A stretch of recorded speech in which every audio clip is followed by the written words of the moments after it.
بسم اللہ الرحمن الرحیم۔ حضرت عزیر علیہ السلام کا واقعہ۔ جب بخت نصر بادشاہ نے بیت المقدس کو ویران کیا اور بنی اسرائیل کو قتل و غارت گری کر کے تباہ کر ڈالا تو ایک مرتبہ حضرت عزیر علیہ السلام کا وہاں سے گزر ہوا۔ آپ کے ساتھ ایک برتن کھجور اور ایک پیالہ انگور کا رس تھا اور آپ ایک گدھے پر سوار تھے۔ تمام بستی میں پھرے لیکن کسی شخص کو وہاں نہ پایا۔ بستی کی عمارتیں گری ہوئی تھیں۔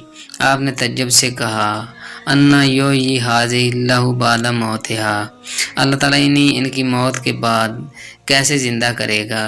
اس کے بعد آپ علیہ السلام نے اپنی سواری کے جانور کو وہاں باندھ دیا اور خود آرام فرمانے لگے۔ اسی حالت میں آپ کی روح قبض کر لی گئی اور گدھا بھی مر گیا۔ یہ صبح کے وقت کا واقعہ ہے۔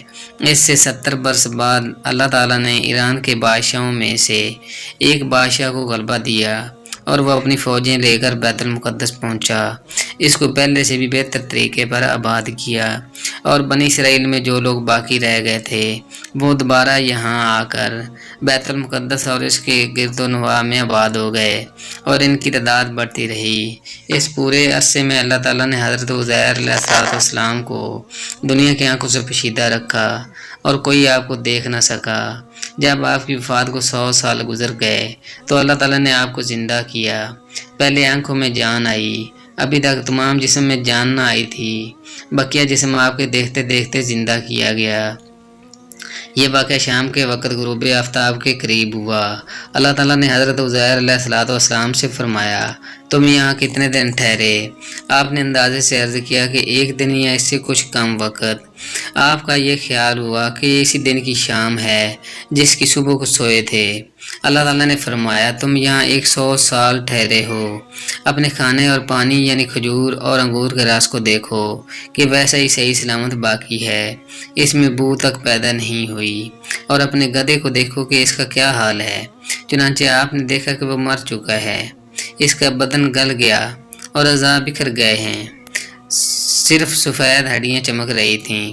آپ کی آنکھوں کے سامنے اس کے اعضاء جمع ہوئے، اعضاء اپنی اپنی جگہ پر آئے، ہڈیوں پر گوشت چڑھا، گوشت پر کھال آئی، بال نکلے، پھر اس میں روح پھونکی گئی اور وہ اٹھ کھڑا ہوا اور آواز نکالنے لگا۔ آپ نے اللہ تعالیٰ کی قدرت کا مشاہدہ کیا، فرمایا، میں خوب جانتا ہوں کہ اللہ تعالیٰ ہر شے پر قادر ہے۔ یعنی یقین تو پہلے ہی تھا، اب عین یقین حاصل کر لیا۔ پھر آپ نے اپنی سواری پر سوار ہو کر اپنے محلے میں تشریف لائے۔ سر اقدس اور داڑھی مبارک کے بال سفید تھے، عمر وہی 40 سال کی تھی۔ کوئی آپ کو نہ پہچانتا تھا۔ اندازے سے اپنے مکان پر پہنچے، ایک ضعیف بڑھیا ملی جس کے پاؤں رہ گئے تھے اور وہ نابینا ہو گئی تھی۔ وہ آپ کے گھر کی باندھی تھی۔ اس نے آپ کو دیکھا ہوا تھا۔ آپ نے اس سے دریافت فرمایا کہ یہ عزیر کا مکان ہے؟ اس نے کہا ہاں، لیکن عزیر کہاں؟ انہیں تو غائب ہوئے 100 سال گزر گئے۔ یہ کہہ کر وہ خوب روئی۔ آپ علیہ السلام نے فرمایا، میں عزیر ہوں۔ اس نے کہا سبحان اللہ، یہ کیسے ہو سکتا ہے؟ آپ نے فرمایا، اللہ تعالیٰ نے مجھے 100 سال موت کی حالت میں رکھ کر پھر زندہ کیا ہے۔ اس نے کہا حضرت عزیر علیہ السلام مستجاب الدعوات تھے، جو دعا کرتے قبول ہوتی۔ آپ دعا کیجئے کہ میری آنکھیں دوبارہ دیکھنا شروع کر دیں تاکہ میں اپنی آنکھوں سے آپ کو دیکھوں۔ آپ نے دعا فرمائی اور وہ عورت بینا ہو گئی۔ آپ نے اس کا ہاتھ پکڑ کر فرمایا، خدا کے حکم سے اٹھ۔ یہ فرماتے ہی اس کے معذور پاؤں درست ہو گئے۔ اس نے آپ کو دیکھ کر پہچانا اور کہا، میں گواہی دیتی ہوں کہ آپ بے شک حضرت عزیر علیہ السلام ہیں۔ وہ آپ کو بنی اسرائیل کے محلے میں لے گئی۔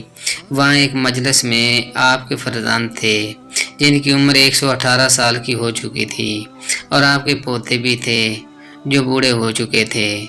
بڑھیا نے مجلس میں پکارا کہ یہ حضرت عزیر علیہ السلام تشریف لائے ہیں۔ اہل مجلس نے اس عورت کو جھٹلایا۔ اس نے کہا، مجھے دیکھو، ان کی دعا سے میری حالت ٹھیک ہو گئی ہے۔ لوگ اٹھے اور آپ کے پاس آئے۔